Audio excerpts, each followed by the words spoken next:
Bienvenue à ce numéro du Journal des Journaux paru du 15 au 21 août 2022, un numéro que nous entamons avec l'édition du Hajj 2022. À cet effet, des têtes doivent tomber. Le Coho doit être réformé en profondeur. Titre entre autres à sa une l'hebdomadaire satirique Le Canard en furie. Pour qui c'est un constat largement partagé au sein de l'opinion nationale. Le Coho a une fois de plus été défaillant dans l'accomplissement de sa mission à l'occasion du Hajj 2022, qui vient d'être bouclé. À l'occasion de ce Hajj, le Coho a pris en charge, tout frais compris, le déplacement de plus de 70 membres chargés d'assurer la gestion administrative des pèlerins, parmi lesquels des acteurs de la société civile, notamment engagés dans la lutte contre la vie chère et des responsables syndicaux des agences de pèlerinage. À cela vient se greffer autres 13 membres de la commission médicale, sans compter les représentants de certaines institutions de l'État qui sont devenus carrément des abonnés permanents au Hajj, aux frais de la princesse, nous apprend le journal qui renchérit. Lorsqu'on apprend qu'il bénéficie d'environ 200 000 francs par jour de per diem, l'on réalise pourquoi la liste des invités spéciaux du Coho augmente d'une année à l'autre. Présentement encore, des pèlerins sont dans l'attente de leurs bagages qui ont pris une autre destination, nous apprend le satirique qui se demande « Peut-on dans ces conditions parler de réussite de l'organisation du Hajj ?» Mais l'urgence est surtout de revoir le fonctionnement du Coho, appliquer des sanctions relativement à la mauvaise organisation du Hajj 2022 pour l'exemple. Des têtes doivent tomber. Faire en sorte que le choix de l'avionneur se fasse sur des bases transparentes, c'est la condition incontournable pour réussir l'aller et le retour de nos pèlerins au Bercail. Le gouvernement le fera-t-il, se demande le Canard en furie qui conclut. Rien n'est moins sûr. Insécurité région Telabéry, département de Torodi, explosion d'une mine à Bougoum, axe Niamey-Torodi, titre dans ses colonnes le bimensuel Écho du Monde, qui nous apprend que l'explosion de la mine a fait dans un premier temps un mort sur place et un autre blessé qui a finalement succombé à ses blessures le jeudi 11 août 2022.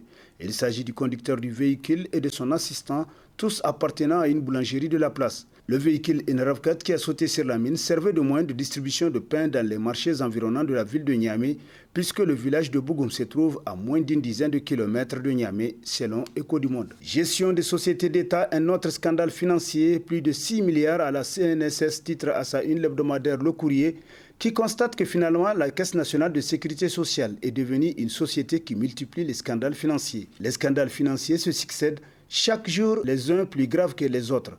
Des scandales dans lesquels des milliards de francs CFA sont pompés par des responsables véreux de la société, selon le journal qui nous apprend qu'après les 3 milliards détournés dans le cadre de la mise en place d'un schéma directeur informatique avec la complicité d'une société burkinabé dénommée A2SYS, aujourd'hui il est question d'une autre affaire rocambolesque de plus de 6 milliards de francs CFA.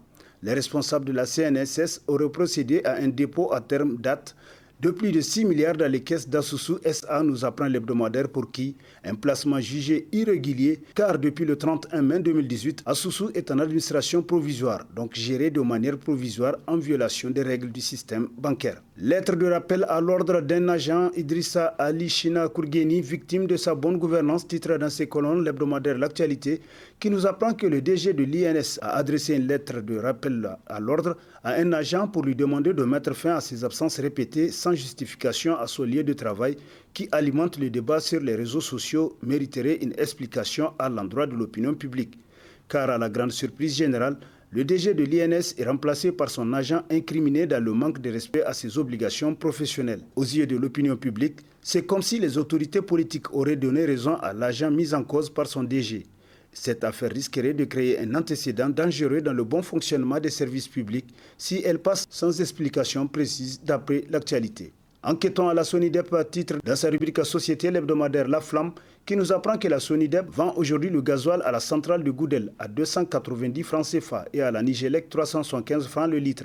Le différentiel selon sa fonction est également pris en charge par le Fonds de l'énergie, chose somme toute qui risque de provoquer la faillite de la Sonidep à un moment où le pays a plus besoin d'elle. Selon les investigations du journal, les salaires à la Sonidep, le budget prévisionnel de cette société est estimé à quelque 381 milliards 623 971 000 francs pour des charges du personnel de 4 milliards 594 375 000, soit 12%, ce qui correspond aux normes connues de toutes les grandes entreprises, se défend un cadre de la société tel que rapporté par La Flamme. Que fait la brigade de mœurs de la police au Niger ? Se demande l'hebdomadaire Le Nouveau Républicain, qui rappelle que jadis, le Niger avait la réputation d'avoir l'une des polices les plus actives, les plus pointilleuses et les plus professionnelles du continent africain. Même les polices occidentales avaient du respect pour la police nigérienne en matière de renseignement et d'Interpol. Cette excellence de la police nigérienne était en partie due à l'histoire récente du pays, précisément du fait du régime d'exception du Conseil militaire suprême, la junte militaire qui dirigeait le Niger de 1974 à 1987, sur laquelle trônait le pointillé Séni Kountché. Pour bien asseoir son régime, le chef de cette junte avait mis en place un dispositif policier des plus élaborés de son temps, avec des services de renseignement des plus performants qui permettaient au pouvoir militaire de régenter le pays, selon le journal qui poursuit. Après ce bref rappel, venons-en au sujet qui nous préoccupe dans cet article, à savoir le triste sort actuel de la fameuse brigade de Mœurs, qui ne semble plus remplir sa mission protectrice de l'ordre public. En effet, ce n'est un secret pour personne, Niamey a viré en une ville de débauche sexuelle et alcoolique. Cela ne se cache plus. C'est aussi et au vu de tout le monde, la prostitution s'y étale et s'y développe à grande vitesse, constate le Nouveau Républicain. Vacances du président Bazoum, un moment pour se ressourcer dans son Tesker natal, titre dans ses colonnes Niger Inter Hebdo, pour qui, après des mois de dur labeur au service de ses concitoyens, le président de la République, Mohamed Bazoum, entame de cette semaine ses traditionnelles vacances estivales. 3 semaines de repos pour se ressourcer dans son environnement pastoral de Tesker, mais aussi réfléchir sur les grands défis qui attendent notre pays dans un monde secoué par des crises multiformes, a indiqué la cellule de communication de la présidence. Très simple, amoureux de la nature, l'homme aux commandes du pays mérite cette inscription au bercail, selon Niger Inter Hebdo. Vacances présidentielles, un profond remaniement gouvernemental en perspective, titre à sa une l'hebdomadaire Le Monde aujourd'hui, pour qui tout Niamey s'est délocalisé à Tesker et compte y rester jusqu'à la fin des vacances présidentielles pour ne connaître de surprises désagréables, notamment la perte du poste juteux qu'on occupe. Selon les sources du journal, le président Bazoum a décidé de balayer les écrits d'OGA à son retour des vacances en procédant à un profond remaniement de l'équipe gouvernementale en place.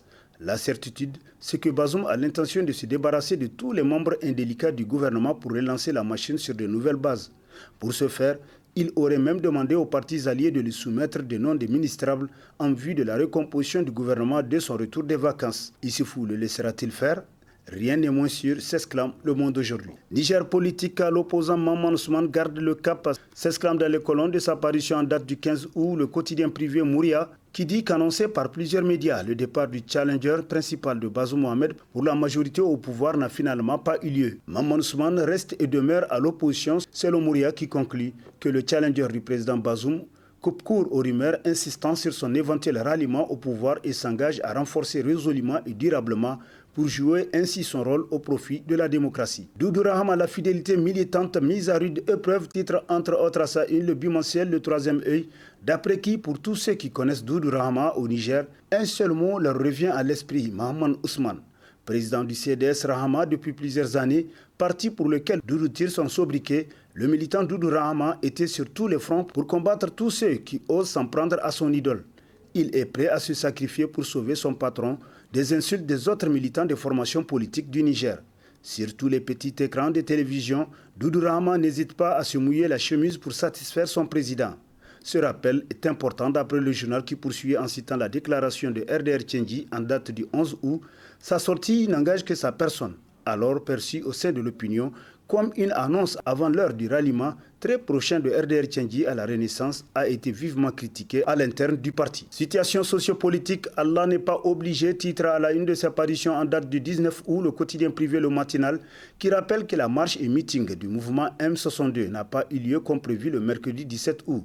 Le président du conseil de ville de Niamey, lieu de la manifestation, a évoqué la situation sécuritaire pour interdire la marche. Le recours au juge de référé a confirmé cette interdiction. Groggy et désemparés, les organisateurs de cette marche interdite s'en remettent à Dieu exactement comme à l'époque où nous étions à l'école primaire, les plus faibles face au dictat des plus forts, disent en essayant leurs larmes « Allah ya Issa, Aininande Irkoy », sauf que Allah, Irkoy ou Dieu n'est pas obligé selon le matinal. Mairie de Dosso, enfin les conseillers municipaux accordent leur violon pour la tenue de la session, titre dans sa rubrique politique l'hebdomadaire Niger Times, qui nous apprend que le conseil municipal de la mairie de Dosso avait initialement convoqué sa session ordinaire, dite session budgétaire à mi-parcours, le jeudi 4 août 2022. Mais à la grande surprise de l'opinion publique, une dizaine de conseillers municipaux ont décidé de boycotter la session. Enfin, il faut saluer la maturité d'esprit qui a caractérisé le retour des conseillers dans la salle lors de la reconvocation du conseil par le maire. Il faut se dire que pour parvenir à des résultats probants ou lorsque l'on fait du service public, il faut savoir digérer son orgueil, conclut Niger Times. Et sur ce, prend fin le présent numéro de la revue de presse. Prochain rendez-vous, plaise à Dieu, dans une semaine, avec toujours la même passion de vous servir. Bonne lecture et au revoir.